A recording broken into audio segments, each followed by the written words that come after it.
हाँ, तो देखिए देखिए जितने बच्चे क्लास 6 के हैं और उनके पास देखिए विज्ञान भारती है। तो देखिए आज है हमारा अध्याय है 5 और जिसका नाम है तंतु से वस्त्र तक। तो आज हम देखिए अपने अध्याय में ये जानेंगे, ये समझेंगे कि आखिर में तंतु से वस्त्र कैसे बनना है। ठीक, जो तंतु है उस तंतु से आज जो हम अच्छे अच्छे महंगे महंगे जो कपड़े पहनते हैं, तो वो कपड़े कैसे बनते हैं, किस प्रकार से उसकी फॉर्मेशन होती है।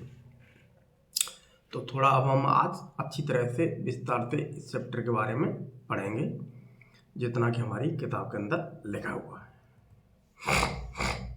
देखिए यहाँ पर पहले तो हमें सबसे पहले देखिए हमारा जो अध्याय है उसका नाम है देखिए तंतु से वस्त्र तक। तो सबसे पहले देखिए यहाँ पर आपको एक उलझी सुलझी सी एक देखिए संरचना दिखाई दे रही है। ये उलझी सुलझी सी एक संरचना दिखाई दे रही है। अब इस संरचना को जरा गौर से देखिए, तो हमने इसको थोड़ा खोल के देखा तो मुझे देखिए इसमें देखिए ये संरचना दिख रही है, पतली पतली, ठीक, पतली पतली धागे जैसी हमें ये संरचना दिखाई दे रही है। तो देखिए हम पतली पतली जो धागे जैसी संरचना है इसी को हम क्या कहते हैं, तंतु। अब इस तंतु की अगर हम बात करते हैं तो हम यहाँ पर ये कह सकते हैं कि हम आखिर में इस तंतु से वस्त्र जो अच्छे अच्छे हैं, सुंदर सुंदर बढ़िया बढ़िया वस्त्र हैं, वस्त्र कैसे बनने। तो देखिए हम इस तंतु से आखिर में ये वस्त्र कैसे बने, इसी के बारे में हम थोड़ा अच्छी तरह से इस अध्याय में समझेंगे। तो देखिए हम बात करते हैं अपने इस टॉपिक की। तो जैसे सबसे पहले देखिए हम एक बात कहना चाहते हैं आपसे कि अगर हम मानव की बात करें तो देखिए मानव के लिए सबसे ज़्यादा जरूरी जीने के लिए आज के समय में क्या है। हम आज के समय में ही नहीं बात करें, हम पिछले जो समय हमारा गुजर चुका है हम उस समय की भी बात कर रहे हैं। तो देखिए हम यहाँ पर ये कहना चाहते हैं, अगर कोई भी मान लीजिए मानव है, अगर हम मानव की बात करते हैं तो हम यहाँ पर ये कह सकते हैं कि उसे जीने के लिए देखिए क्या चीज़ चाहिए। पहली बात तो उसे सबसे पहले जीने के लिए अगर जरूरत बात करते हैं तो सबसे पहले देखिए उसे रोटी होनी चाहिए। रोटी नहीं तो भूखा मर जाएगा, ठीक, उसे अपना पेट भरना है। तो हम यहाँ पर कह सकते हैं कि अगर उसे अपना पेट भरना है तो हमें ये अच्छी तरह से समझ लेना चाहिए कि मान लीजिए अपना पेट भरना है हमें, तो हम यहाँ पर ये कह सकते हैं कि मान लीजिए कि अगर जैसे मान लीजिए हमें पेट भरना था, तो पेट भरने के लिए हमें रोटी सबसे ज़्यादा ज़रूरी है। भाई रोटी नहीं खाएंगे तो हम मर जाएंगे, पहली कंडीशन तो हमारी ये है। दूसरी कंडीशन, अब रोटी तो हमने खा ली, तो अगर हम अपने शरीर की बात करते हैं तो अपने शरीर में देखिए बहुत सारा जब धूप पड़ती है तो हमें अपने शरीर को बचाना पड़ता है। जो प्रकाश है उस प्रकाश से आने वाली जो हानिकारक किरणें होती है उन किरणों से हम अपने शरीर को बचा सकते हैं। कैसे? कपड़े पहन करके। दूसरी बात, अगर हम सर्दी की बात करें तो सर्दी का जब मौसम आ जाता है तो देखिए हम यहाँ पर ये कह सकते हैं कि जब सर्दी का मौसम आएगा तो हमारा शरीर उस सर्दी को सहन नहीं कर सकता है, तो हमें क्या चाहिए, कपड़ा चाहिए। तो देखिए रोटी भी मेरी ज़रूरत है। दूसरी बात, तन ढकने के लिए मुझे कपड़े की क्या है, बहुत ज़्यादा ज़रूरत है। उसके बाद अगर हम बात करते हैं मकान की, अब ये चीज़ होगी तो कहीं पर उसे ऐसा ठिकाना भी चाहिए जहाँ पर उसे रेस्ट करना है, तो मकान। तो हम ये हमारा कहने का मतलब सिर्फ ये है कि देखिए अगर हम बात करें मानव की तो उसके लिए देख सबसे ज़्यादा जरूरी है रोटी, कपड़ा और मकान। तो आज हम इसकी बात करेंगे। जो प्यारे प्यारे हम अच्छे अच्छे सुंदर सुंदर कपड़े दिखाई दे रहे हैं, बड़े बड़े मॉल में जाते हैं, महंगी महंगी दुकानों पर जाते हैं, जहाँ से जाकर देखते हो वहाँ रेशमी, ठीक, रेशमी नायलॉन के और सूती और भी विभिन्न प्रकार के बहुत अच्छे अच्छे जो वस्त्र दिखाई देते हैं, कपड़े दिखाई देते हैं। और उनको लाने के बाद जब हम पहनते हैं अपने शरीर पर तो हमें उससे क्या मिलता है, आराम मिलता है और अपने टंग को ढकती हैं। तो थोड़ा हम आज इसी कपड़े के बारे में अच्छी तरह से इसमें समझेंगे।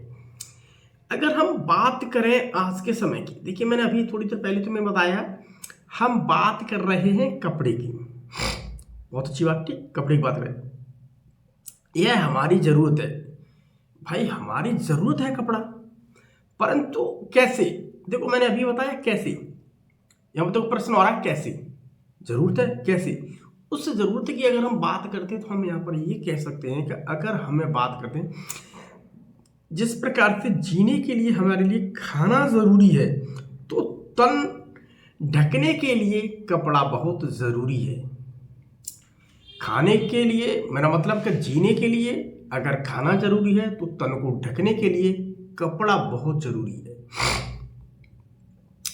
क्योंकि अगर हम बात करें टेम्परेचर की, अगर बहुत अधिक गर्मी पड़ रही है तो हमें बड़े बूढ़े बुजुर्ग या सब लोग यही सलाह देते हैं, बेटा या बेटी घर से जब बाहर जा रहे हो तो आप अपने चेहरे को ढक लीजिए, क्योंकि बहुत तेज धूप पड़ रही है। उस धूप से क्या होगा, आपका चेहरा झुलसा जाएगा, आप बीमार पड़ जाएंगे। आप अपने जहाँ तक समय बता था, आप इस प्रकार के कपड़े पहने जिससे आपका शरीर अच्छी तरह से ढका रहे और सूर्य की जो हानिकारक किरणें गर्मियों में आ रही हैं उन हानिकारक किरणों से आपका शरीर बचा रहे। तो सूर्य से हानिकारक आ रही किरणें मतलब क्या है, टेम्परेचर बढ़ रहा है, तो टेम्परेचर का हमारे शरीर पर बहुत प्रभाव पड़ता है, ठीक। इस टेम्परेचर से हमें कपड़ा बहुत सुरक्षित रखता है। अगर मान लीजिए बहुत तेज गर्मी पड़ रही है तो हमें सुरक्षित कपड़ा रखिएगा बाहर निकलने। अगर मान लीजिए कि बहुत तेज ठंड पड़ रही है, मतलब अब टेम्परेचर ठंडा हुआ है, तो हमें सुरक्षित कौन रख रहा है, कपड़ा, ठीक। तो कपड़ा बहुत ज्यादा क्या है, हमारी एक जरूरत है। अतः कपड़ा हमारी बहुत क्या है, जरूरत है। बिल्कुल सही बात है भाई, खाना तो चलो मिल गया, लेकिन तन को ढकने के लिए उसे कपड़ा भी चाहिए नहीं भाई, बिना कपड़े के इंसान नहीं रह पाएगा, वो मर जाएगा। अब देखिए हम वहां पर बात करते हैं कपड़े के, देखिए कितना जरूरी है। पहली बात तो सूर्य की हानिकारक किरणों से कपड़ा हमारी बहुत अधिक रक्षा करता है। मान लीजिए गर्मियों के मौसम में बात करें तो कपड़ा हमारी जो है सूर्य की हानिकारक किरणें, जो बहुत गर्म किरणें हैं, उन किरणों से हमारे शरीर को क्या बचाता है। अगर बहुत अधिक सर्दी है, ठीक, सर्दी हो तो कपड़ा ही हमें सर्द मौसम में सुरक्षित रखता है, क्योंकि हमारा तन अधिक सर्दी सहन नहीं कर सकता है। देखिए अगर मान लीजिए बहुत तेज सर्दी पड़ रही है, ठीक, अगर बहुत तेज सर्दी पड़ रही है तो उस सर्दी से मुझे कौन बचा रहा है, कपड़ा। भाई जर्किन पहन लेते, कोट पहन लेते हैं, उसके अलावा बहुत गरम गरम बनियान पहन सकते हैं हम उसके अलावा और भी बहुत सारी कंबल, रजाई, तरह तरह की। तो देखिए अब मेरे शरीर में तो अधिक सर्दी सहन कर सकता है नहीं, अधिक गर्मी सहन कर सकता है, दोनों चीज से मुझे कौन बचा रहा है, कपड़ा। अब अगली बात आ जाती है किसी प्रकार से बरसात की।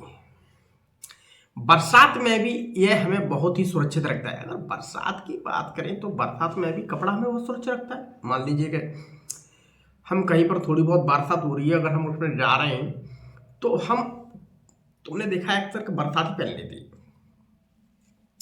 तो अगर हम बरसाती की बात करें, किसी प्रकार से अगर हम बरसाती की बात करें तो हम यहाँ पर यह कह सकते हैं, तो हम यहाँ पर यह कह सकते हैं कि बरसाती भी किसी न किसी कपड़े से बना है।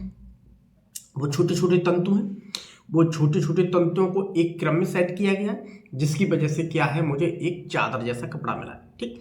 मेरा मतलब इस प्रकार का कपड़ा मिला है जिससे हम आसानी से अपने शरीर को ढक सकते हैं। तो बरसात में भी ये मुझे सुरक्षित रख रहा है। अगर हम बात करें बरसात, यहाँ भी सुरक्षित है, सर्दी में भी मुझे सुरक्षित रख रहा है, गर्मी में भी मुझे सुरक्षित रख रहा है। अर्थात हम ये कह सकते हैं ये मेरी क्या है, बहुत ज्यादा जरूरत। और जिस चीज की अगर हम बात कर सकते हैं कि अगर हमें मान लीजिए किसी प्रकार से बहुत ज्यादा इसकी जरूरत है, तो वो क्या है, हमारी जिंदगी का एक हिस्सा बन जाता है, ठीक। अब देखिए आगे, अगर देखिए अगर हम बात कर सकते हैं तो हम यहाँ पर ये कह सकते हैं, मान लीजिए कि अगर हम बात करें प्राचीन काल की, तो उस समय आदि मानव को इतना अधिक ज्ञान नहीं था। जैसे जैसे मेरी पृथ्वी की बात करें तो पृथ्वी पर जैसे जैसे मानव का उदय हुआ, जैसे जैसे मानव का विकास हुआ, जैसे जैसे मानव पृथ्वी पर आया, उस समय उतना ज्ञान तो नहीं था, लेकिन इतनी बात उसके दिमाग के अंदर में ये थी कि हम को जीना है तो खाना खाएंगे। अब सर्द मौसम को वो सहन नहीं कर सकता था, गर्मी को अधिक सहन नहीं कर सकता था, तो उसके दिमाग में विचार आया, इसलिए वो क्या है, अपने शरीर को पत्तों की छाल से, जानवरों की खाल से, इन सारी चीजों से क्या करने लगा, वो अपने तन को ढकने लगा। ठीक है, क्योंकि उस समय ज्ञान नहीं था, और अपने तन को ढकने के लिए किसी जानवर की खाल या किसी न किसी पौधे की छाल या पत्तियों का या पत्तियां इस्तेमाल करता था। ठीक, कोई पेड़ है बड़ा तो उसकी पत्ती है, तो हम यहाँ पर ये कह सकते हैं कि उसकी पत्ती को भी इस्तेमाल करता था। लिया, अपने शरीर को लपेट लिया, क्योंकि उसे सुरक्षित में लिया। यहीं से उसके दिमाग में ये बात आने लगी कि तन को ढकना बहुत जरूरी है, कोई ऐसी ऐसी चीजें बनाए जिससे हमारे शरीर को अधिक से अधिक ढका जाए और हमें टेम्परेचर से बहुत ज्यादा आराम मिल सके।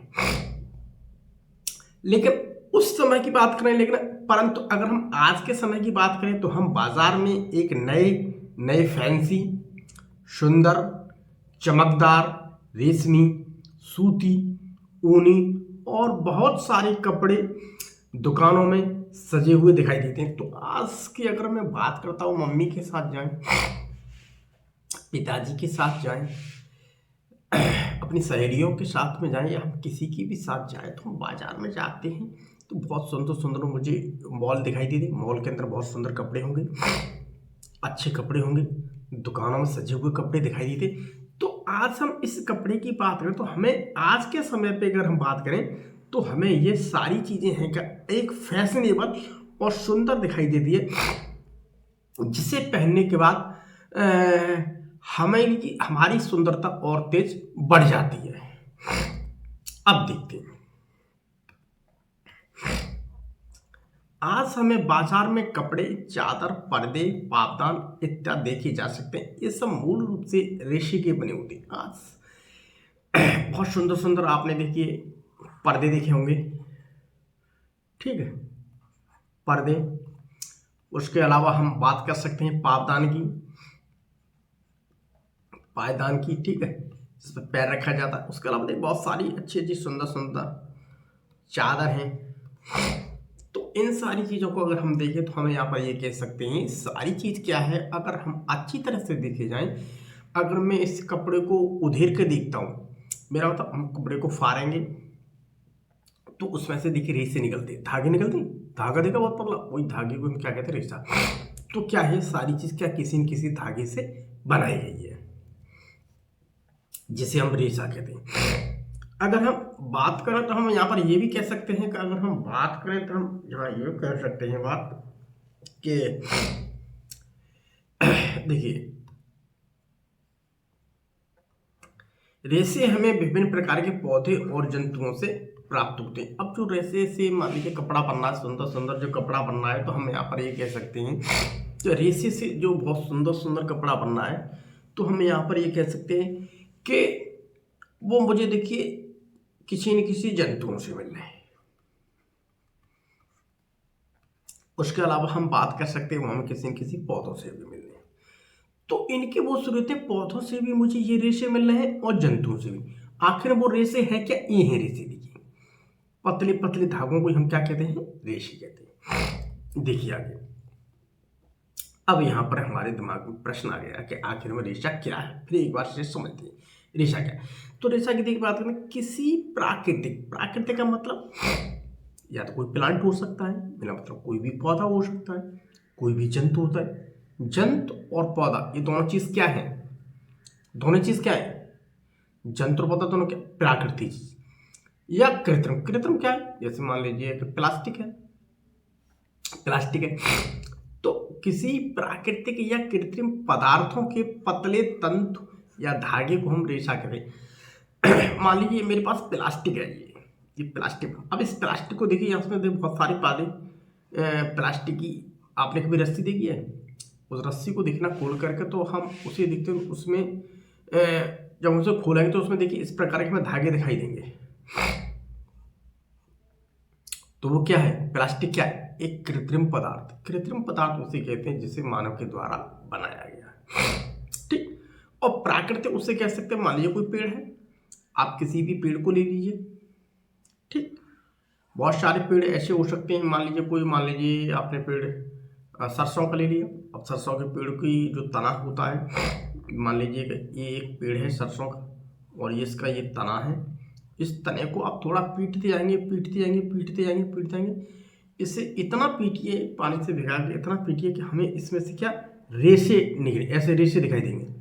जब ऐसे पीटते आएंगे तो इसमें से हमें ऐसे रेशे निकलते हैं, उन्हीं को हम रेशा कहते हैं, ठीक है। तो अब इसके पेड़ हैं, जैसे मान लीजिए कि कपास का पेड़, पटसन, ठीक। ये सब क्या है? ये देखिए पेड़ है। जैसे मान लीजिए कपास के पेड़ से मुझे रुई मिल रही है, और रुई को आप गौर से देखिए मुझे ऐसे दिखाई दे दिया है। इसी को हम बट करके आसानी से एक रेशा बना सकते हैं, अर्थात हम धागा बना सकते हैं, ठीक है। क्या बना सकते हैं? धागा। तो रेशा का मतलब क्या है? हम इसे तंतु भी कह सकते हैं, हम इसे धागा भी कह सकते हैं, हम इसे रेशा भी कह सकते हैं, एक ही बात है, ठीक है। रेशा, तंतु या धागा, ये तीनों में से अगर कोई भी शब्द आ जाए तो आप समझ लो कि ये एक ही बात है। अब रेशा की देखिए, अब बात करें तो हम यहाँ पर ये कह सकते हैं एक तो ये प्राकृतिक होते हैं, दूसरी कृत्रिम होते हैं। प्राकृतिक देखिए, वे रेशे जो हमें प्रकृति से प्राप्त होते हैं प्राकृतिक रेशे कहलाते हैं। प्रकृति से प्राप्त होने वाले, जैसे मान लीजिए पौधों से मिल रहे मुझे, जंतुओं से मिल रहे। जंतु मतलब जैसे भेड़ है, ऊंट है, लामा है, सब आएंगे। तो इनके बाल होते हैं, उन बालों को बट करके हम क्या रेशा बना सकते हैं। जैसे मान लीजिए मेरा बाल है, ये बाल, इस बाल को गौर से देखिए, अभी तो ये सारे बाल हैं, इस बाल का एक बाल आप लीजिए हाथ में, उसी को हम रेशा कह सकते हैं, ठीक। उसी को हम क्या कह सकते हैं? रेशा। तो जंतुओं से देखिए प्राप्त, ये सब क्या है? प्राकृतिक रेशे। कृत्रिम रेशे, वे रेशे जो हमें प्रकृति से नहीं प्राप्त होते हैं, जिन्हें हम मानव द्वारा बनाया जाता है। जिन्हें, जैसे मान लीजिए कोई रेशा ऐसा, जैसे प्लास्टिक है, प्लास्टिक की बहुत सारी आपने बोरियां देखी होंगी जिसमें गेहूँ भर के रख दी थी। प्लास्टिक की चटाइयाँ होती हैं, ठीक है, और प्लास्टिक की चादरें बना देती हैं, पॉलीथीन बहुत बड़ी बड़ी बना देते हैं। वो सब क्या है? वो एक प्लास्टिक है, और प्लास्टिक को मानव ने बनाया है, तो हमें यहाँ पर कह सकते हैं, इसे हम कहते हैं कृत्रिम या मानव निर्मित, एक ही बात है, ठीक है। तो जिसे मानव के द्वारा बनाया गया, ठीक है। तो मानव निर्मित प्लास्टिक के रेशे क्या है? एक तरह के कृत्रिम रेशे हैं। अब अगर हम बात करते हैं कि प्राकृतिक रेशों की, तो ये है प्राकृतिक रेशे इधर के, ठीक, और ये है कृत्रिम रेशे। कृत्रिम मतलब प्लास्टिक जिसे बनाया गया, ठीक है, ये है कृत्रिम रेशे। अब हम प्राकृतिक रेशे के बारे में थोड़ा हम आगे बढ़ते हैं। अगर हम बात करें प्राकृतिक रेशों की, प्राकृतिक रेशे भी मुझे दो प्रकार के देखने के लिए मिलते हैं। एक तो मिलते पादप रेशे, और दूसरे मिलते हैं हमें जंतु रेशे, या हम इसे कहते हैं जांतप रेशे। तो पादप रेशे वे होते हैं वे रेशे जो हमें प्रकृति में पौधों से प्राप्त होते हैं, ठीक। पौधों से प्राप्त होने वाले रेशों को हम क्या कहते हैं? पादप रेशे। वे रेशे जो हमें प्रकृति में जंतुओं से प्राप्त होते हैं उन्हें हम कहते हैं जंतु रेशे या जांतव रेशे। जैसे मान लीजिए भेड़ है, भेड़ के ऊपर दीदी को बाल देख रहे हैं, ये बाल, इस बालों से क्या हम बना देते हैं? बहुत सुंदर सुंदर ऊन बना देते हैं, ठीक। तो ऊन क्या है? एक रेशा ही तो है, तो ये रेशे से ही बनी है। उसके अलावा देखिए हम यहाँ पर ये कह सकते हैं पादप रेशे, ठीक है। ये रेशे पौधे के किसी भाग, चाहे तो हमें तना से प्राप्त कर सकते हैं, उसके अलावा बहुत सारे ऐसे प्लांट होते हैं उनके बीज से प्राप्त कर सकते हैं, बहुत सारे ऐसे प्लांट होते हैं कि उनकी पत्तियों से भी मुझे रेशे मिल जाते हैं, बहुत सारे ऐसे प्लांट्स होते हैं उनके फलों से भी हमें रेशे मिल जाते हैं, ठीक है। इन सब से रेशे प्राप्त किए जाने वाले सब क्या है, एक प्राकृतिक रेशे होते हैं जिसे हम पादप रेशे कहते हैं या पादप रेशे कहलाते हैं। अब देखिए यहाँ पर एक टेबल दे रखी है हमारी बुक्स के अंदर में, रुई की बात करते हैं तो रुई क्या है, रुई कपास से मिल रही है। कपास, कपास का मतलब कपास का पौधा, ठीक। तो एक पौधा है जिसे हम कहते हैं कपास, कपास के पौधे से मुझे क्या मिली, रुई। तो उसमें भी मैं उससे देखेंगे वो पौधे के किस भाग से मिली है, वो पौधे की मिल रही है बीजों से, ठीक। जो कपास के बीज होते हैं जिसे हम बिनौले कह देते हैं, ठीक है, जिसे हम क्या कहते हैं, बिनौले। तो मुझे बिनौले से मिल रही है। उसके अलावा देखिए एक पौधा है जिसका नाम है पटसन, या हम इसे सनई भी कह देते हैं। तो इसकी हम बात करते हैं तो इसका देखिए रेशा जो होता है उसे हम क्या कहते हैं, जूट कहते हैं। तो ये मुझे तने से मिल रहा है, ठीक है। उसके बाद अलसी या तीसी एक पौधा है, अलसी तीसी का पौधा, उससे देखिए हमें फ्लैक्स मिलता है, ये भी तनों से प्राप्त होता है। अलसी या तीसी का जो पौधा होता है उसके तन से मुझे क्या मिलेगा, फ्लैक्स। फ्लैक्स क्या है, एक रेशा है। उसके बाद नारियल के ऊपर आपने देखा है तो नारियल का जो पेड़ होता है और नारियल के पेड़ पर जो फल लगता है, ठीक है, नारियल का जो फल होता है तो कभी कभी कच्चा आपने देखा है या ऐसा हम पीते हैं या पक जाता है, तो पकने के बाद नारियल को देखते हैं तो बहुत सारे मुझे रेशे दिखाई देते हैं, ठीक है। जिसे फोड़ नहीं पाते हैं उससे पहले हमें बहुत सारे रेशे दिखाई देते हैं फल में।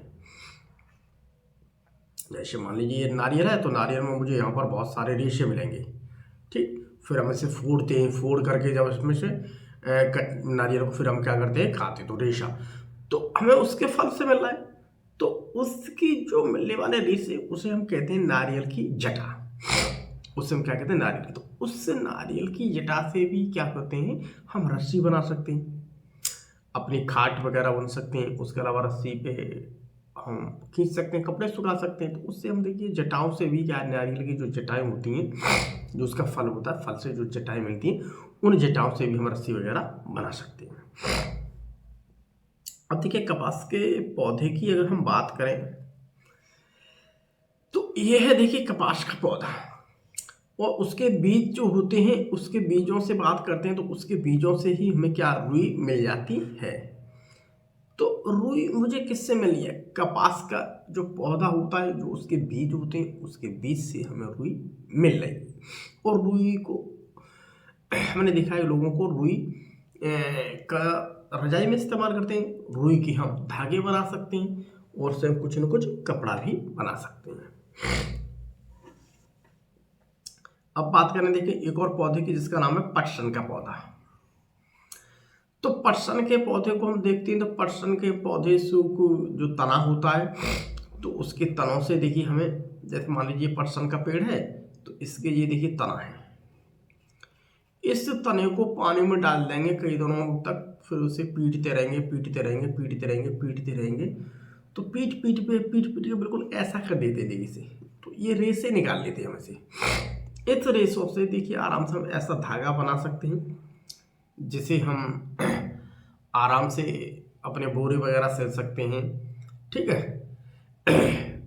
जिसे हम सन कह सकते हैं, सन की रस्सी, इसकी रस्सी बन सकती है, खाट वगैरह में यूज कर सकते हैं। उसके अलावा देखिए हम इसकी चटाई वगैरह भी बना सकते हैं सन की। उसके अलावा बोरा को आपने गौर से देखा होगा जिसके अंदर गेहूँ भरा होता है, या मार्केट से आलू भी ले आते हैं हम, तो इस बोरे को भी अगर आप गौर से इसी को देखेंगे तो ये भी क्या है, इस प्रकार की इसमें रेशे लगे होते हैं। देखो इस प्रकार के रेशे इसमें व्यवस्थित होते हैं, ऐसे रेशे होंगे, फिर इसे हम ऐसे करके दूसरा रेशा ऐसे करके चला देते इसमें, ठीक, ऐसे करके। तो ऐसे करके ये बनाया जाता है।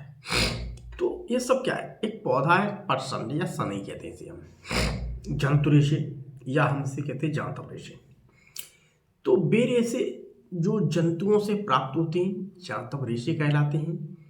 भेड़ तथा याक के बालों से ऊन प्राप्त होती है। तो ये देखिए भेड़ एक क्या है, जानवर है, जानवर से जो रेशे मिले उसे हम कहेंगे जंतु रेशे या जांतव रेशे, ठीक। ये देखिए ये याक है।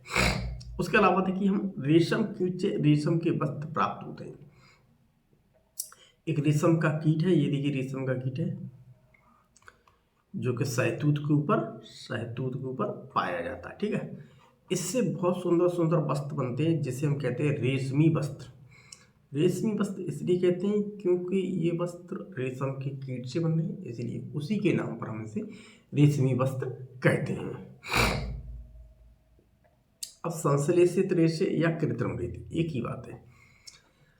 संश्लेषित रेशे या कृत्रिम रेशे, इन रेशों को मानव द्वारा कृत्रिम ढंग से बनाया गया है। जैसे मान लीजिए नायलॉन, बाजार में जाते हैं तो नायलॉन के कपड़े दिखा देते हैं, ये मानव द्वारा बनाए गए। उसके अलावा पॉलिस्टर के कपड़े दिखा देते हैं, उसके अलावा रेयॉन के कपड़े दिखा देते हैं। तो ये सारे कपड़े जो चमकीले चमकीले हमें दिखाई देते हैं, तो ये सब क्या है, ये एक संश्लेषित है। ये क्या है, संश्लेषित। ठीक है, सब क्या है, संश्लेषित, या हम इसे कृत्रिम रेशे कहते हैं। अगर हम इसके बारे में बात करें तो हम यहाँ पर ये कह सकते हैं कि एक सेकंड, तो रेशेदार पौधों के उत्पादन के लिए भूमि का प्रकार। अब रेशेदार मान लीजिए कोई पौधा हमें करना है, जैसे मान लीजिए कपास का करना है पेड़ या पटसन का करना है, तो उनके लिए देखो हमें थोड़ी कुछ बातों का ध्यान रखना चाहिए किस प्रकार की भूमि है। तो कपास की देखिए,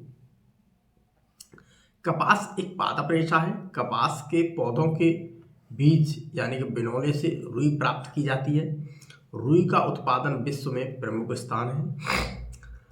भारत में प्रमुख राज्य जैसे माने महाराष्ट्र में बहुत ज़्यादा कपास पैदा की जाती है, गुजरात में की जाती है, तमिलनाडु में, मध्य प्रदेश में, आंध्र प्रदेश में, राजस्थान में और पंजाब में। ये कुछ ऐसे राज्य हैं भारत के जहाँ पर बहुत ज़्यादा मात्रा में कपास की जाती है। कब की जाएगी, इसके टेम्परेचर कितना होगा, जब 21 से लेकर 27 डिग्री सेल्सियस इसे चाहिए। मौसम ऐसा होगा उस मौसम में 21 और 27 के बीच में टेम्परेचर होना चाहिए, तब ये आसानी से हो जाती है। इसके लिए सामान्य वर्षाई लाभकारी है, मतलब ज़्यादा वर्षा नहीं चाहिए, हल्की सी बारिश हो, सामान्य नॉर्मल टाइप की, उसी में ये चीज़ होती है। अब देखिए,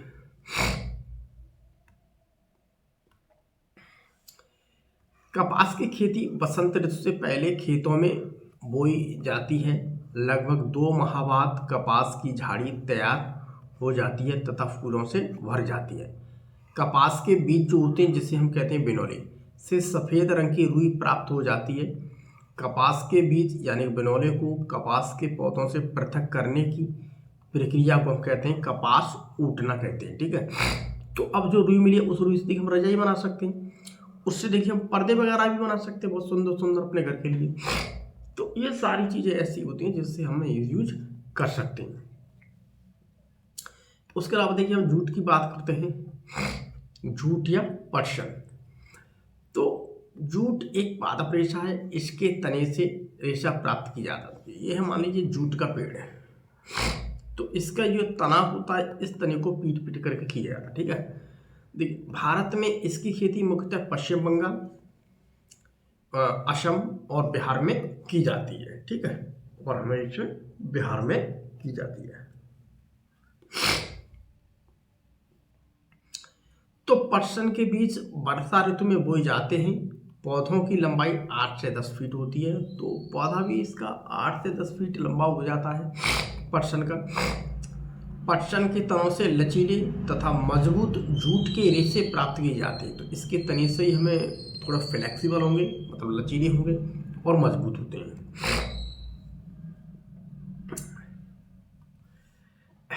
फसल की कटाई के पश्चात पटसन पादपों की शाखाओं व पत्तियों की सफाई करके तनों को बंडलों में बांधकर तालाब अथवा किसी स्थान पर रुके हुए जल में डुबोकर रखते हैं।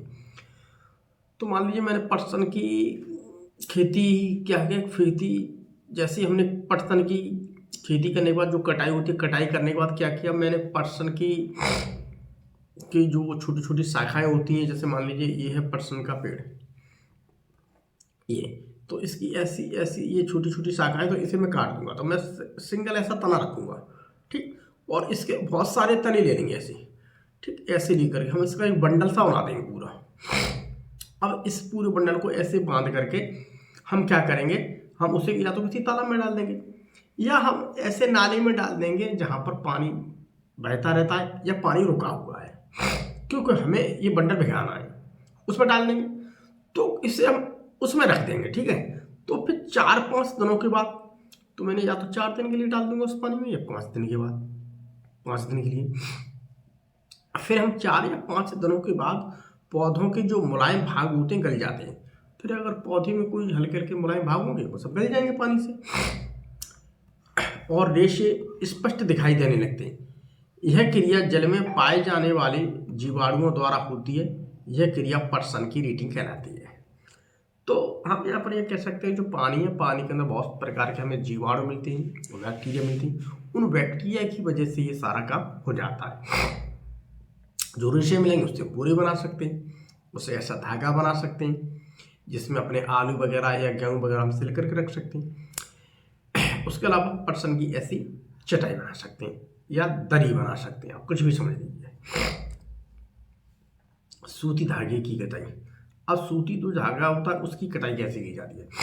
सूती धागे की अगर हम कटाई की बात करें तो वस्त्र बनाने से पहले कपास या जूट के तंतुओं को धागों में परिवर्तित किया जाता है। मान लीजिए कि वस्त्र बना रहे हैं, वस्त्र बनाने से पहले क्या करेंगे, या तो मैंने कपास ले लिया या जूट ले, उसके जो तंतु होते हैं यानी रेशा होते हैं, उन रेशों को ऐंठ करके पहले में ऐंठन दे करके, रस्सी की तरह ऐंठन दे करके उसे क्या करूँगा मैं, एक धागे में कन्वर्ट कर दूंगा। वैसे उसे क्या करना, मैं धागे में कन्वर्ट कर दूंगा, ठीक। तो कन्वर्ट करने के लिए हमें क्या करना पड़ेगा, जैसे मान लीजिए कपास है, कपास में मैं क्या करूँगा, एक हाथ में रुई पकड़ लूंगा। तो मान लीजिए मैंने अपना लेफ्ट हैंड ले रखा है, ठीक है।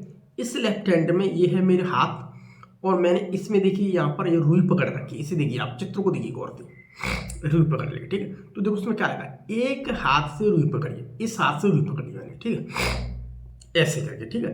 ये मेरा हाथ है तो मैं इस हाथ से ऐसे करके रुई पकड़ लूंगा, ठीक है, ऐसे करके रुई पकड़ लूंगा, ठीक, ऐसे करके रुई, ठीक, ऐसे रेशा बना, ऐसे रुई पकड़ लूंगा। तो अब देखिए दूसरे हाथ के अंगूठे तथा तर्जनी के बीच कुछ रुई को चुटकी से जकड़िए।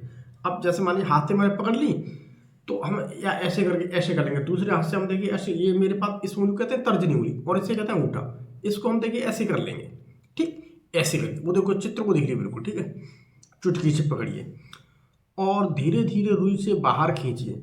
तो हम दूसरे हाथ से इसे क्या करेंगे, जैसे ऐसे कर, जैसे ये इसे रेशा बनाना है तो इसे हम ऐसे पकड़ लेंगे, दूसरे हाथ से हम ऐसे ऐंठन देते जाएंगे।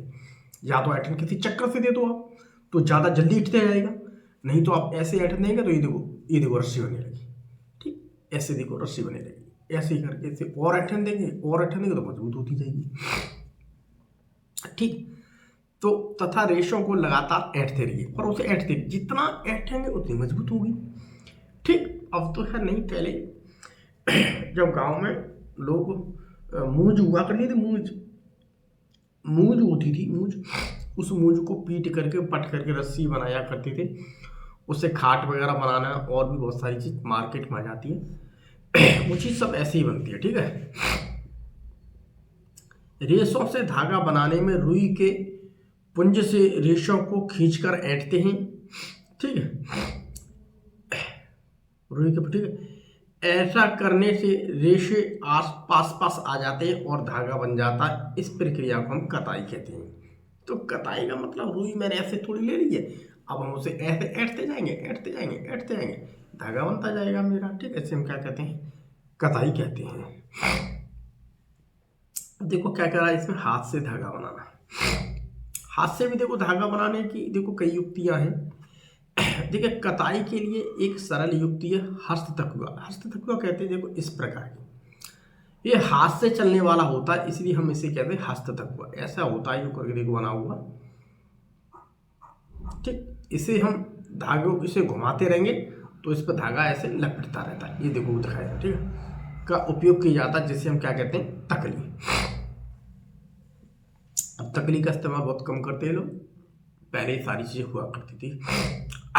दूसरी आएगी, एक और है हाथ से प्रचलित एक अन्य युक्ति है, उपयोग में लाई जाती है, जिसे हम क्या कहते हैं, चरखा। गांधी जी का चरखा। तो चरखा को भी आप गौर से देखिए, इस चरखा में भी यहाँ पर देखिए धागा लपेटता जा रहा है, धागा लपेटता जा रहा है, और इसे हम चलाते जाएंगे और धागा लपटता जाएगा हमारा, जैसे ये गांधी जी वाला दिखा रखा है। ठीक है, देखिए स्वतंत्रता आंदोलन के समय राष्ट्रपिता महात्मा गांधी जी ने ब्रिटेन के मिलों में बने आयातित कपड़ों का बहिष्कार किया।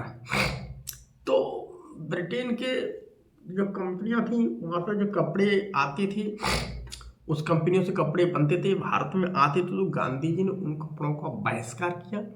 लेकिन अपने भारत देश में जब ये बहुत सारी पैदा हो रही है तो अब भारत देश से सूत बनाकर भारत देश के बने हुए कपड़े पहने, विदेश चीज को मत पहने, क्योंकि विदेश की पहनेंगे तो वो सारा पैसा यहाँ से लेकर के चला जाएंगे और हमें अपने पैसे को बाहर नहीं हमें भेजना है। इसलिए गांधी ने उस समय पे इस चरखा से मतलब धागा बनाना स्टार्ट किया था। तो उन्होंने ये प्रकार की एक पहल की थी उस समय पे। ये गांधी जी की क्या थी उस समय पे पहल थी। ठीक, चरखे द्वारा हाथ से कते धागे से बुने वस्त्रों का उपयोग करके इसे लोकप्रियता प्रदान किया था। इस प्रकार चरखे से बुने वस्त्रों को खादी का नाम दिया गया।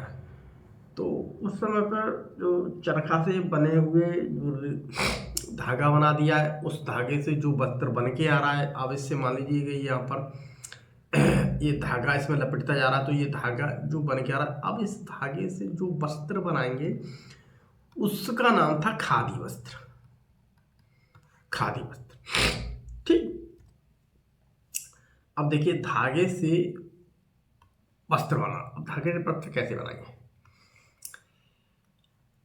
मोटा सूती कपड़ा या दरी या जूट का बोरा तथा कोई चटाई को अगर हम ध्यान से देखें तो हमें स्पष्ट लगे हुए व्यवस्थित धागे स्पष्ट दिखाई देंगे। या तो आप किसी बोरे को देख लीजिए, बोरा को देखोगे तो उसमें देखो धागे ऐसे लगे होते हैं, ये देखो क्रम है ना, एक धागा देखिए ऐसे लगा हुआ है तो दूसरा धागा ऐसे लगा हुआ है। ठीक, या किसी दरी को देखो तो दरी में छोटा छोटा है, थोड़ा महीन है और घना लगा हुआ है, तो थोड़ा उधेर के हम अपने कपड़ा जो पहने हुए हैं, मान लीजिए रुमाल है, इस रुमाल को भी अगर हम यहाँ पर फाड़ के देखूंगा तो इसमें धागे निकलने लगेंगे। तो एक व्यवस्थित क्रम से लगाया गया है। धागों के दो सेटों को आपस में व्यवस्थित करके वस्त्र बनाने की प्रक्रिया को हम बुनाई कहते हैं। गांव में सूती वस्त्रों की बुनाई हथकरघा यानी कि हैंडलूम की सहायता से की जाती है। ठीक है, जबकि औद्योगिक स्तर पर वस्त्रों की बुनाई विद्युत प्रचलित करघों यानी कि पावर हैंडलूम द्वारा की जाती है। अगर हम हाथ से बनाएंगे तो हम उसे हैंडलूम कहेंगे। तो हमें हैंडलूम की, हैंड का मतलब होता है हाथ, तो हैंडलूम। और अगर हम किसी औद्योगिक स्तर पर यानी बड़े इंडस्ट्रियल लेवल पर बनाएंगे तो हम उसे पावर हैंडलूम कहेंगे, क्योंकि हम वहाँ पर किसी मशीन का इस्तेमाल कर रहे हैं और मशीन ज़्यादातर हम देखते हैं पावर से चलती है, तो हम उसे पावर हैंडलूम कहेंगे। ठीक है, बंधाई से सभी लोग परिचित थे, सभी लोग अच्छी तरह से इससे परिचित हैं। देखिए, बुनाई करते समय दो सलाइयों से एक धागे को बुना जाता है। अब मान लीजिए एक सलाई तो हमारे पास ये है और एक सलाई ये है, तो दो सलाई होगी। तो दो सलाई से हमने देखा अपने घर में माता या बहनों को देखा है, तो एक मेरे पास क्या होगा, गुल्ला होगा ऊन का, ये है ऊन का गुल्ला, ठीक, इसे गुल्ला कहते हैं। इसमें देखिए एक धागा चल रहा है, सलाई दो चल रही है। इससे हम क्या बना रहे हैं, इससे हम क्या बना रहे हैं, कपड़ा, हाथ का। तो देखिए एक धागा, इसे हम क्या कहते हैं, एकल धागे से वस्त्र बनाने की प्रक्रिया बुनाई कहलाती है। यहाँ पर धागा केवल एक चल रहा है, उस एक ही धागे से एक ही धागा चलता जाएगा, उस एक ही धागे से क्या होगा, हम पूरा स्वेटर बना देते हैं। ठीक, एकल धागा कहते हैं इसे, तो हम इसे कहते हैं बुनाई। उसके अलावा देखिए वस्त्र सामग्री के इतिहास का परिचय। आखिर हम ये कहते हैं कि वस्त्र कैसे आया हमारे प्रचलन में। भाई प्रचलन में तो वस्त्र आना पड़ा, क्योंकि टेम्परेचर को हम बर्दाश्त नहीं कर सकते। प्रारंभ में मानव गुफाओं में या उष्ण क्षेत्रों में रहते थे। वहाँ का मौसम गर्म था, अतः उन्हें कपड़ों की आवश्यकता नहीं हुई। तो कुछ ऐसे क्षेत्रों में रहते थे वहाँ मौसम थोड़ा थोड़ा गर्म था, तो उसमें वो कपड़े नहीं पहनते थे और गुफा में रहते थे। लेकिन जैसे ऐसे इलाका में लोग रहने लगे जहाँ ठंड बहुत ज़्यादा पड़ रही है, अब तो उन्हें कपड़े की जरूरत पड़ी।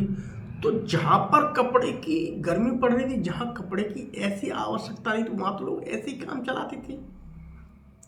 ठीक। और जहाँ ठंड है वहाँ तो ऐसे काम चलेगा नहीं, वहाँ तो कपड़े से ही काम चलेगा।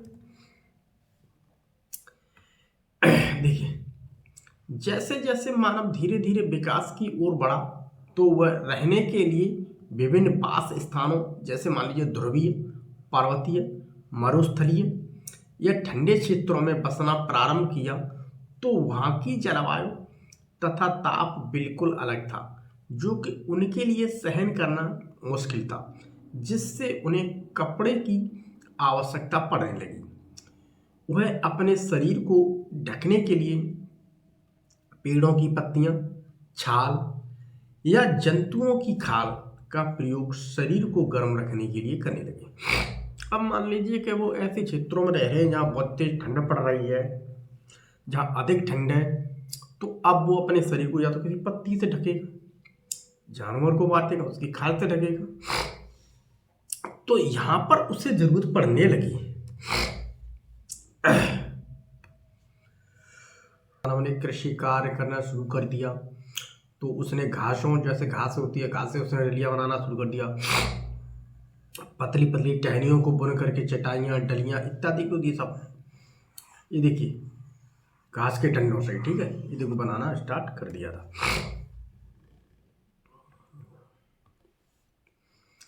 पेड़ों की लताओं, अब पेड़ की लताओं का मतलब होता है जो पेड़ की बहुत बड़ी जटाई से लटक जाती है ना, तो उनसे हम बना पेड़, उसके जंतुओं के ऊन अथवा बालों को आपस में ऐंठन दे करके लंबी लड़ियां बनाई। मान लीजिए जानवर है भेड़, इससे ऊन उतारी, ऊन को क्या किया, ऊन को साफ किया, साफ करने के बाद उसे इस आकार में ढाला, फिर यहाँ से उसने इस आकार में ढाल करके ये हमें अच्छी ऊन बना दी, कलर वलर करके इसने क्या बना दी, ऊन, ऊन से वस्त्र बनने लगे।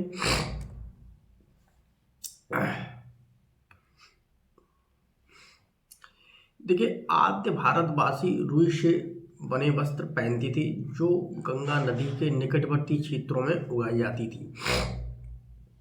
तो आद्य भारतवासी थे वो रुई से बने हुए वस्त्र पहनते थे। तो रुई से बने हुए वस्त्र इसलिए पहनते थे क्योंकि गंगा नदी के निकट सबसे ज़्यादा मात्रा में यहाँ पर क्या है, इसकी खेती होती थी। तो जब इसकी खेती ज़्यादा हो रही है तो उसी से वस्त्र ज़्यादा बन रहे थे, तो इसलिए गंगा नदी के निकट जितने भी क्षेत्र थे वहाँ पर ज़्यादा मात्रा में होने की वजह से ज़्यादा पैदावार हो रही है, तो लोग ज़्यादा वस्त्र उनके पहनने लगे। अफ्रीका के नील नदी के किनारे फ्लेक्स की खेती होने के कारण वहाँ रहने वाले लोग वस्त्रों को बनाने के लिए इसी प्राकृतिक तंतुओं का उपयोग करेंगे। अब अफ्रीका की कोई नील नदी थी, उस नील नदी के किनारे सबसे ज़्यादा मात्रा में वो फ्लेक्स करने लगे।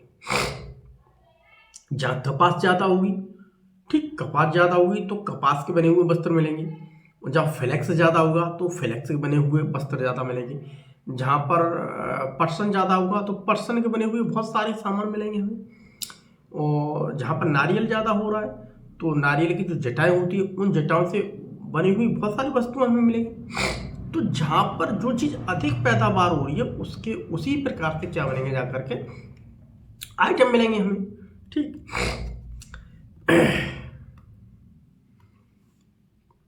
कटाई व सिलाई का ज्ञान न होने के कारण मानव अपने शरीर को वस्त्रों से विभिन्न ढंग से ढक लेता था। तो पहले शुरू में वस्त्र बनने लगे तो न तो सिलाई का कोई ज्ञान है, न सुई थी न सिलाई का, तो वस्त्रों को लिया ऐसे चादर की तरह ऐसे लपेट लिया, उसी से अपना काम चलाने लगे। लेकिन जैसे जैसे थोड़ी थोड़ी सुई का आविष्कार हुआ तो परंतु जैसे जैसे सिलाई की सुई का आविष्कार हुआ तो उसने सिले कपड़ों को पहनना आराम कर दिया। जैसे जैसे सिलाई थोड़ी थोड़ी सुई, समझ मान लीजिए इसको उसने सुई में तब्दील कर दिया, तो इससे उल्टे सीधे वो सिलने लगा, और सिल करके देखिए वो कुछ न कुछ उल्टा सीधा अपना ऐसा बना लिया करता था जिससे शरीर क्या ढक जाया करता था। लेकिन देखिए भारत में अब भी कुछ इस प्रकार के परिधान हैं जो बिना सिलाई के पहने जाते हैं, जैसे साड़ी की बात करें तो साड़ी पूरी एक होती है, उसे सिला नहीं जाता है और उसे ऐसे तरीका से पहना जाता है जो बहुत अच्छी लगती है, तो इसमें सिलाई की जरूरत नहीं है। दूसरी बात धोती, जैसे कि धोती है, बहुत सारे लोग गाँव के देखे होंगे कि जो धोती पहनते हैं तो उस धोती तो बड़ी है, उसको इस प्रकार से हम शरीर पर लपेट लेते हैं कि जो हमारे शरीर पर अच्छी लगती है और इसमें सिलाई की कोई ज़रूरत नहीं है। लुंगी, पगड़ी को आप भी अभी भी देखेंगे तो पगड़ी पर न तो कोई सिलाई हो रही न कुछ, केवल एक ही कपड़ा है, उस कपड़े को हमने इस प्रकार से ऐसे लपेट दिया कि हमारा पगड़ी बना हुआ है। पगड़ी मेरे सर पर आ गई, बिना सिलाई की है। धोती या साड़ी ऐसी चीज़ हमने पहली जिसमें सिलाई की ज़रूरत नहीं है, केवल हमारा एक बड़ा कपड़ा है, उस कपड़े को हम शरीर पर इस प्रकार से लपेट लेते हैं जो हमें बहुत ज़्यादा क्या लगता है, अच्छा लगता है।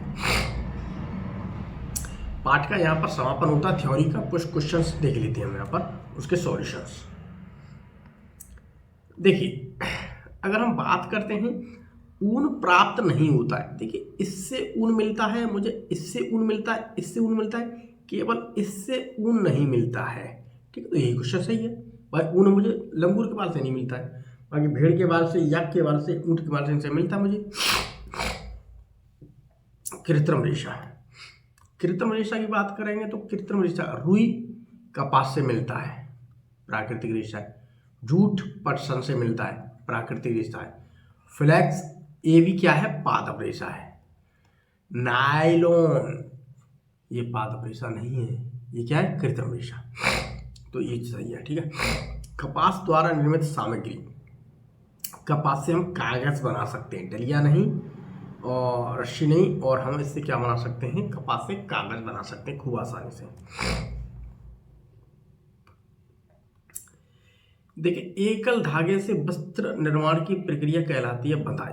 ठीक, बंधाई में क्या होता है, दो सलाई हैं और दो सलाइयों में एक धागा होता है, इस धागे से हम क्या है नीचे वस्त्र बनाते जाते हैं। देखिए सही और गलत पर निशान लगाना है हमें, ठीक है। तो देखिए धागों की बुनाई और बंधाई से वस्त्र बनाए जाते हैं, ये बात सही है।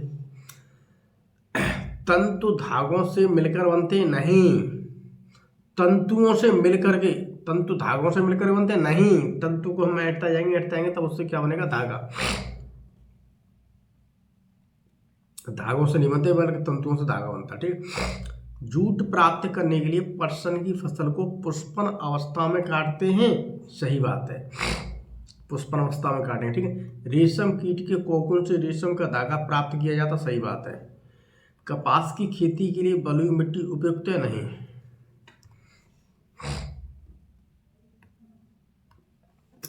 पादप रेशे जैसे कपास और जूट दोनों क्या है मेरे, पादप रेशे। देखिए ऊन और रेशम ये दोनों क्या है, जंतु रेशे। ऊन भी की बात करेंगे तो मुझे भेड़ से मिलती है, तो वो भी जंतु रेशा है। रेशम की बात करें तो रेशम मुझे उससे मिलता है, रेशम के कीट से, तो रेशम कीट वो भी जंतु हो गया। ऊन भेड़ से मिल रही है, याक से मिल रही है, ऊंट से मिल रही है, अल्पेका से मिल रही है, ये सब क्या जानवर है, तो इसे क्या कहते हैं, जंतु रेशे। कपास के बीज से तेल प्राप्त किया जा सकता है, कपास के बीज से क्या है, तेल प्राप्त किया जा सकता है, ठीक है। पटसन के तने से जूट के रेशे प्राप्त किए जाते हैं, ये बात सही है। अब देखिए पानी में पटसन के तने को गलाना, तो पानी में पटसन के तने को गलाना कहलाता है रेटिंग। कपास गोलकों से कपास के बीज को निकालना कपास ओटना कहलाता है। दो धागों की सहायता से वस्त्र बनाने की प्रक्रिया बुनाई, इसमें दो धागे मतलब बुनाई हो रही है, ठीक है। और एकल धागे से कहते हैं हम उसको क्या, बंधाई। तो जैसे मान लीजिए ये है, एकल धागे से वस्त्र बनाने की प्रक्रिया क्या कहलाएगी, बनाई। इसमें दो सलाई इस्तेमाल होती है, ठीक है। तंतु से धागे को बनाना कताई कहलाती है, ठीक है। अब देखिए हमारे प्रश्न का आंसर, निम्नलिखित रेशों को पादप, जंतु तथा संश्लेषित रेशों में बांटिए। पादप रेशा जूट, फ्लैक्स, रुई। जंतु रेशा ऊन, रेशम। संश्लेषित रेशा नायलॉन, पॉलिस्टर। उसके अलावा देखिए रुई तथा जूट पादप के किन भागों से प्राप्त किए जाते हैं। देखिए रुई यानी कि कपास एक पादप रेशा है जिसे कपास पौधे के बीज बिनोले से प्राप्त किया जा सकता है, जबकि जूट भी एक पादप रेशा है जिसे पटसन पौधे के शनि के तने से प्राप्त किया जाता है, यानी पटसन पौधे का जो तना होता है उससे प्राप्त किया जाता है। पटसन के तने से जूट के रेशे को किस प्रकार पृथक किया जाता है। देखिए फसल की कटाई के पश्चात पटसन पादपों की शाखाओं व पत्तियों की सफाई करके तने के बंडलों को बांधकर तालाब या किसी स्थान पर जैसे रुके हुए जल में उसे डुबोकर रखते हैं। ठीक है, 4 या 5 दिनों के बाद पौधों के मुलायम भाग गल जाते हैं और रेशे स्पष्ट दिखाई देने लगते हैं। यह क्रिया जल में पाए जाने वाले जीवाणुओं द्वारा होती है। यह प्रक्रिया पटसन की रेटिंग कहलाती है। गले हुए पटसन के तने को हाथों से झटका देकर के पीटा जाता है। तत्पश्चात जूट के तंतुओं को खींच करके निकाला जाता है। अगला देखिए हमारे पास प्रश्न है और उसका देखिए उत्तर लिखा हुआ है। रेशों से धागा बनाते समय इसकी कताई करना क्यों आवश्यक होता है। देखिए कताई से रेशों की मजबूती बढ़ती है और उसे रील पर लपेटना संभव हो जाता है। इसी कारण रेशों से धागा बनाते समय इसकी कताई करना क्या है, आवश्यक होती है। अगला देखिए प्रश्न है हमारे पास, कपास से सूती वस्त्र बनाने में प्रयुक्त प्रक्रमों को क्रम में लिखिए। तो देखिए तंतु या रेशा एक ही बात, इससे हम धागा बनाएंगे, धागे के बाद फिर कपड़ा बनता है, कपड़े से फिर हम वस्त्र बना सकते हैं। ठीक है, तो तंतु या रेशा की कताई करके धागा बनाया जाता है। दूसरी बात, धागों की बुनाई करके कपड़ा बनाया जाता है।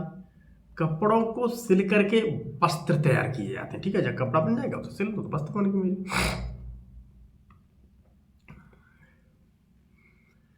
कपास तथा जूट के रेशों के दो उपयोग लिखिए। कपास का उपयोग देखिए पहले, कपास की रुई का उपयोग कर सूती कपड़े जैसे मान लीजिए चादर बना सकते हैं, पर्दे बनाने में किया जाता है। ठीक है, कपास से विभिन्न प्रकार के कागज भी बनाए जाते हैं। जूट का उपयोग रस्सी बनाने में कर सकते हैं हम, डलिया बनाने में, बोरा बनाने में, टाट पट्टी आदि बनाने में किया जाता है। ठीक है, आजकल जूट से बनी सजावट की अनेक सामग्री भी मिलती हैं। तो ये हमारा यहाँ पर पाठ का क्या हो रहा है, समापन हो रहा है। सब कुछ हमने अपने उसका लिया है। जय माता दी भैया। आज का हमारे यहाँ पर पाठ का क्या हुआ, यहाँ पर समापन हुआ। अगले अध्याय में हम आपसे फिर मिलेंगे।